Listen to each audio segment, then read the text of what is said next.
Chiefs or die.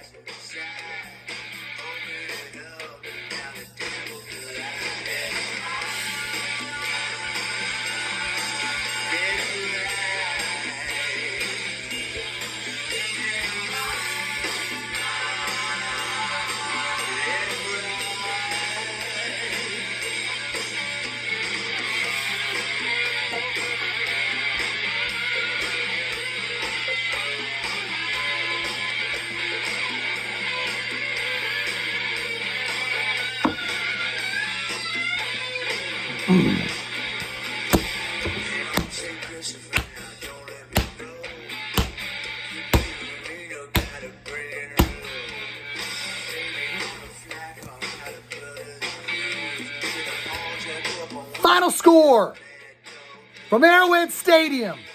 Your Kansas City Chiefs 20. The New York Giants 17. In a hard-fought game in front of a toxic crowd at Arrowhead Stadium. They were loud. At least they try to be. They're pretty damn good. It's always loud at Arrowhead Stadium. So I'm going to give that toxic crowd that. Well, your Kansas City Chiefs came out victorious in a hard-fought, tough game. A very tough game, folks. A tough game where we found ourselves asking, should it really be this tough? Should it really be this close? Should it really be 3-point win?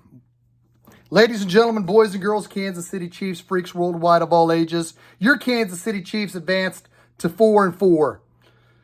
And 4-4 with the big game coming up in less than a week Sunday at Arrowhead Stadium against the Green Bay Packers, who are 7-1. But tonight, ladies and gentlemen, the Chiefs came out on their first drive. The Giants won the toss, deferred. Chiefs got the ball, and Patrick was clicking to Tyreek, to Kelsey, the first two plays of the game. The Chiefs did not get the ball to Tyreek Hill at all against the Titans in the first half, so they were going to make it known, hey, we're going to get the ball to Tyreek Hill now, and they did from jump. A beautiful drive. The Chiefs got down to second and goal at the 4-yard line. Beautiful drive, as I said, and they try a little trickery. I don't know why. They're moving the ball precisely, easily, marching right down the field. Travis Kelsey gets the snap, underhands it, and Patrick Mahomes. Patrick Mahomes tries to throw it, and it's incomplete. Then on 3rd and goal from the 4, Patrick Mahomes tries to hit Josh Gordon underneath. It bounces off the back of a Giants player's head. It's intercepted. So you're thinking, man, we just wasted that freaking drive. Why do we try to be cute on 2nd goal at the 4? Then lo and behold, it was intercepted. But then Willie Gay, 2 plays later, makes a sensational interception, runs it back to the 14, so the Chiefs are in business. Then Derek Gore, a man we were hyping in preseason, a man who made the final cut to the practice squad, was activated to the active roster when Clyde went down. He came in, busted off an 11-yard run. 2 plays later, Patrick Mahomes steps up at the pocket and hits Cheetah on a beautiful touchdown pass. Chiefs are up 7-0. Then freaking the Giants down 7-0, facing 3rd and 11. Daniel Jones of the Giants just chucks it down the field. long down the field. And guess who's down there? Number 49, Daniel Sorensen, causes a big pass interference. It doesn't matter. The Giants defender still caught it. The Giants went down and eventually tied the game, and the Chiefs were up 14-10 at half. And let's be honest, folks, the Chiefs offensively looked bad in the second half. Let's just cut right to the chase. First, I want to give some positives. Derek Carr on the Chiefs touchdown drive in the second half. He carried it 7 times, I believe, for 37 yards. We'll look at the stats here in a second. And he was the man on that drive. That was a beautiful thing. That's what you want to see. But in the second half, like I just said, Patrick Mahomes was out of sync. He was throwing behind receivers and really leaning on the running game.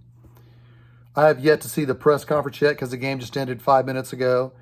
I hope and pray that Patrick Mahomes isn't hurt, because when he was setting his feet to throw the football, some of those passes were behind. And when you can't set your feet because your foot hurts or your toe hurts, God forbid it's not a toe, then you're going to have errant passes. But in totality, folks, this game is a microcosm of the season in reality. The Chiefs are 4-4. 3 of their wins, let's be honest, folks, are against 3 bad NFC East teams. The Giants are worse than the Eagles and the Washington football team. They're much worse. And we need to think about, we'll address that here. Let's look at these stats. Let's look at these stats for your Kansas City Chiefs, baby. Victorious Chiefs.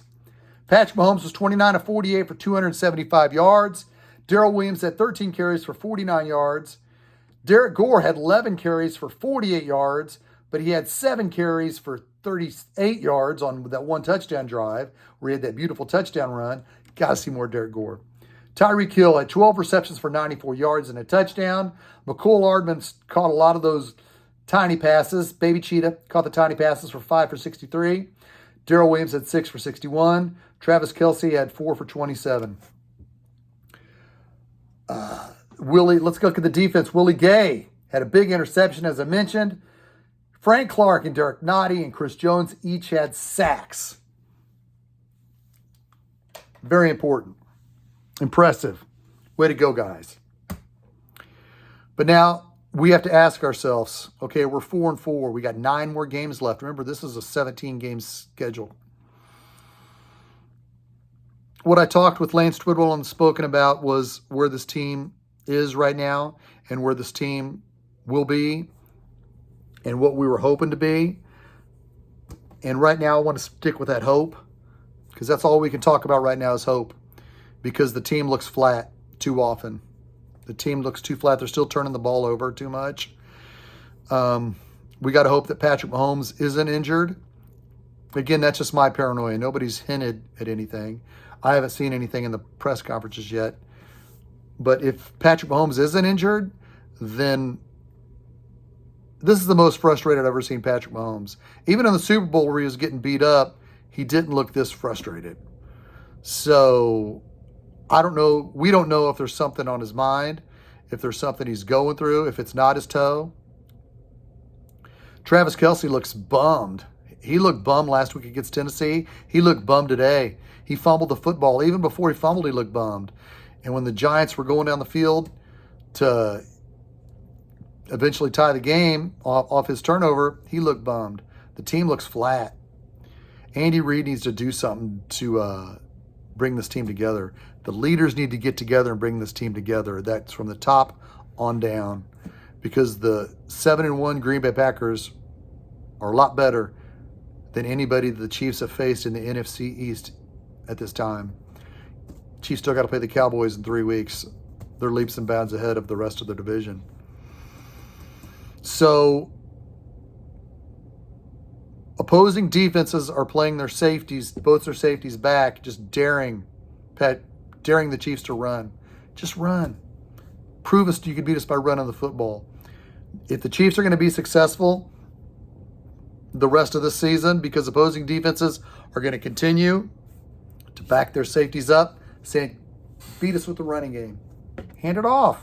Let's see if you can do it, Patrick. Let's see if you can just hand the football off. Let's see if you can slow the game down. Let's see if you can be a game manager, because we're just going to freaking stay back here and we're going to take away everything deep. We're going to make you go underneath. We're going to show you zone coverage with their cornerbacks, and we're going to try to confuse you. Do you have the patience, Patrick, to hand the ball off? And do you have the men on offense to go ahead and do you have the men on offense to start a running game? And do you have the men on offense to hand the ball off? Do you have a running back? And ladies and gentlemen, boys and girls, Kansas City Chiefs, freaks worldwide of all ages, I believe so. I believe the Chiefs have a running back in Derek Gore. The kid is young. The kid is hungry. He's got good vision, and he can move the chains. Is he a burner? Is he a Jamal Charles? No, but he's ideal. And we need to see more of him moving forward going into the rest of the season. Because right now things are slow with the Chiefs. Right now things are slow, and we need to pick it up. We're going to need a spark. We need the team to be hungry.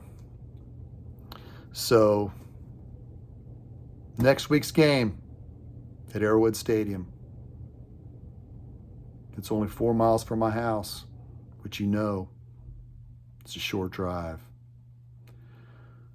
There's going to be a ton of Packers fans there. I've been to freaking so many Chiefs and Packers games at Arrowhead, 1996, 2007, 2011, and the Packers fans pack it. And there won't be an empty seat. It's going to be red and yellow and green and yellow. So we're going to need the Chiefs to have a good week of practice. I addressed my points on the Honey Badger because I know people are thinking, hey, Shaggy, how do you feel about the Honey Badger? Honey Badger situation. Go back to my previous video on my YouTube page with Lance Twidwell of The Spoken, and you will see I am disappointed because the Chiefs fan base isn't toxic. The Chiefs fan base is the best fucking fan base in the National Football League. You hear me, Tyrann Mathieu, Honey Badger, whatever you want to call yourself?